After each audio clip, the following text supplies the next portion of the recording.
एक साहब हमारे आते हैं, उनका एक ड्राइवर था, मुख्तसर सी तनख्वाह के ऊपर ड्राइविंग कर रहा था। मुझसे कहने लगे, मालिक कहने लगे, इनका जो नाना था फलां जगह का रईस आजम था, गाड़ी लेके कभी बेचता नहीं था। फिर उसकी गाड़ी अगर थोड़ी सी पुरानी होगी खड़ी कर देता था, उसकी गाड़ी के अंदर परिंदे घोंसले बना लेते थे। कभी गाड़ी नहीं बेचता था। फलां जगह उसका बंगला था, फलां जगह था, फलां जगह था। और बाप का रकबा, बाप की जायदादें और बाप की जागीरें वो इतनी ज्यादा थीं, पर माल महफूज ना रहा, माल महफूज ना रहा। अब आलम यह है कि कहने लगा कि बेटे को उठा के इसने मेरे पास कहीं फलां मेरा शोबा है उस पे लगा दिया है कि आप इसको दे देना, बस इतना दे देना कि मेरे घर में 2 टाइम की रोटी चल जाए। बेटे का हाल यह है और बाप का हाल यह है, और वो सारी जागीरें और वो सारा माल और सारी दौलतें और सारे वकार और सारी इज्जतें और सारी सरबलंदियां और सारी पगें खत्म हो गए, माल महफूज ना रहा। मेरे आका का फरमान है, अपने मालों को ज़कात के जरिए महफूज करो। और जब मुआशरे में ये आ जाए कि जो ज़कात देने वाले हैं खुद लेने वालों की लाइन में लग जाएं। आपके रमजान में सबसे ज्यादा जो ज़कात अतियात हैं वो कराची में चलते हैं, मेरे मुशाहिदे में बहुत ज्यादा। कराची वालों में बड़े बड़े सखी बैठे हुए हैं, बहुत बड़े सखी बैठे हुए हैं, और उनका माल लेने वालों के कराची में और सऊदी अरब में खेप जाती है।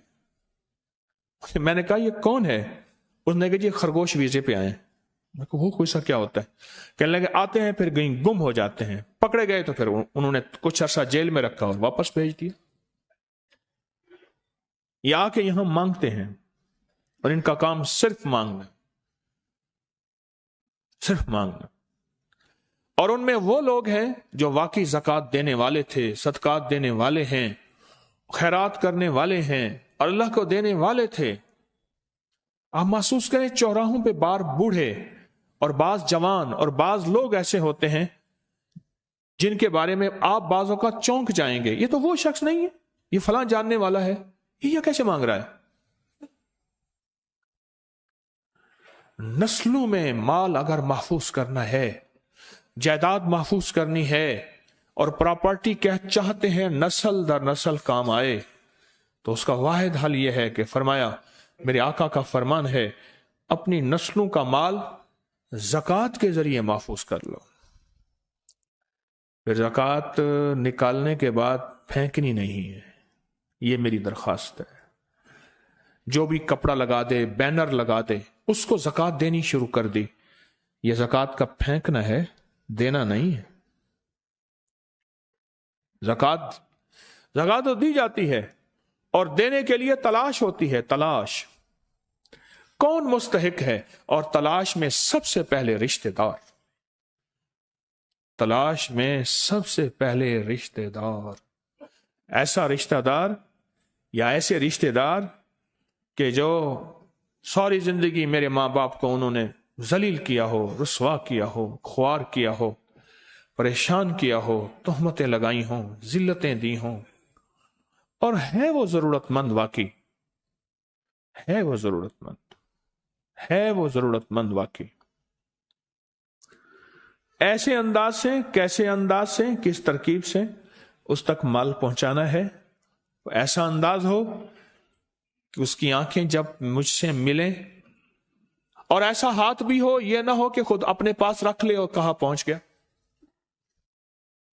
एक बंदा मुझे अपने पास एक दोस्त ले आया, कहने लगा मेरा गहरा दोस्त है, मैं आज तक अपने रिश्तेदारों का माल इसके जरिए भेजता रहा, उनकी हमारी सुलह नहीं थी, बोलचाल खत्म नहीं थी, आपका दर्द सुन के मुझे एहसास हुआ, मैं उनका माल भेजता रहा और ये देता रहा, हमारी सुलह हुई है, तो उन्होंने हमसे शिकवा किया है, आप खुद तो अच्छा खाते हैं, चलो हम दुश्मन थे, कभी इंसानियत के नाते हमें पूछ लेते।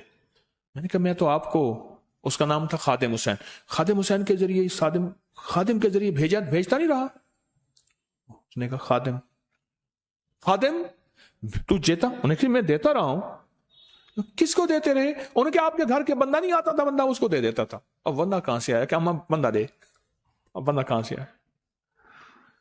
خادم حسین خود کھا جاتا تھا اور ان غریبوں کو نہیں دیتا تھا۔ تو میرے سامنے واقعہ ہو۔ اپنے مالوں کو محفوظ کرنا ہے۔ آنے والا وقت بہت نازک ہے، حالات بہت ناسازگار ہیں۔ مجھے ٹی وی چینل والے آتے ہیں کچھ میرا پروگرام لینے کے لیے، تو مجھ سے کہتے ہیں کہ آپ کا کیا خیال ہے، حالات بہتر ہوں گے؟ میں کہا میرے خیال میں بہتر نہیں ہوں گے۔ اور میں نے کہا یہ نہ سمجھنا یہ کہ میری پیشین گوئیاں ہیں، یہ نہ سمجھنا کہ میرے پاس غیب کا علم ہے، یہ نہ سمجھنا کہ میرے پاس کوئی ایسا علم ہے کہ میں آنکھیں بند کرتا ہوں۔ میرے پاس اپنا علم نہیں، میرے آقا کے علم کے دیے ہوئے علم میں سے ہے کہ ہر آنے والا نظام برکت ختم ہوتی جائے گی اور بے برکتی بڑھتی جائے گی۔ ایک درویش تھے، باسی روٹی 2 درہم کی بیچتے تھے اور تازہ روٹی 1 درہم کی۔ تو کسی نے پوچھا آپ اسے کیوں کرتے ہیں؟ فرمایا اس روٹی کو حضور سے برکت کے ساتھ مناسبت ہے، حضور کے دور سے جتنا دور دور ہوتا جائے گا برکت ختم ہوتی جائے گی، ختم ہوتی جائے گی، ختم ہوتی جائے گی، ختم ہو جائے گی۔ اور یہ حقیقت ہے۔ اگر چاہتے ہیں کہ ہمیشہ تمنگری رہے، مالداری رہے، عزت رہے، بھرم رہے، اور نسلیں پتہ نہیں کتنی آئیں گی کوئی خبر نہیں، اور ان کا رزق کشادہ رہے، کیسے ہوگا؟ کس طرح ہوگا؟ تو اس کا واحد حل اور اس کا واحد راستہ صرف یہی ہے کہ زکوٰۃ کو سوچیں۔ اور اگر آپ سے پہلے ترکیب یہ تھی کہ کوئی مجھے دے جاتا تھا زکوٰۃ، تو اس کو سوچیں کہ میں کیوں لیتا تھا۔ مجھ پہ زکوٰۃ اگر واقعی لگتی ہے اور مجھے کوئی چپکے سے میری خدمت کر رہا ہے وہ اور بات ہے۔ اگر واقعی لگتی ہے، اگر واقعی میں ضرورت مند ہوں، اور یہ کیسے پتہ چلے گا کہ میں واقعی ضرورت مند ہوں؟ یہ کیسے پتہ چلے گا کہ واقعی میں ضرورت مند ہوں؟ اس کو سوچیں، اس کا خود حل سوچیں کہ میں واقعی ضرورت مند ہوں۔ اپنے آپ کو پرکھیں، اپنے گھر کا مال، اپنے گھر کے اسباب، اپنے گھر کی چیزیں پوچھ پاچھ کریں، تحقیقات کریں، ضرور کریں، پتہ چل جاتا ہے۔ اگر میں ضرورت مند ہوں ٹھیک ہے، اگر ضرورت مند نہیں ہوں تو پھر لگتا یہ ہے کہ میں اپنے مال کو محفوظ نہیں کر رہا۔ اور پھر اگلی بات ہے، اگر میں 100% زکوٰۃ نہیں دے رہا تو میرا معاشرہ خوشحال نہیں ہوگا۔ اپنے مالوں کو سوچیں، یہ میرا مال اللہ نے دیا ہے، میرے والد غریب تھے، میرا دادا غریب تھا، یا میرا والد مالدار تھا، یا میرا دادا مالدار تھا۔ آج اگر ان کی جائیداد اور چیزیں مجھ تک پہنچی ہیں تو ان کے پاس راز کیا تھا؟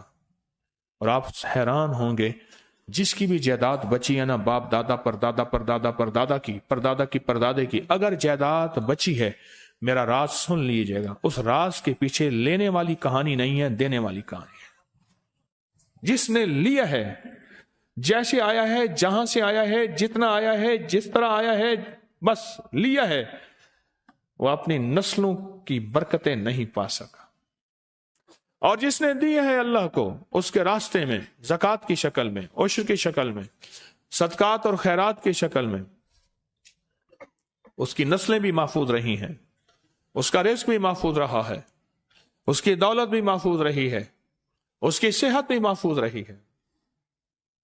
سوچیں، اگر تو اپنی نسلوں کے لیے مال محفوظ کرنا چاہتے ہیں، میرے آقا کا اتنا فرمان دل پہ لکھ لیں۔ اور میرے حضور کا فرمان کیا ہے؟ اپنے مالوں کو زکوٰۃ کے ذریعے محفوظ کرو۔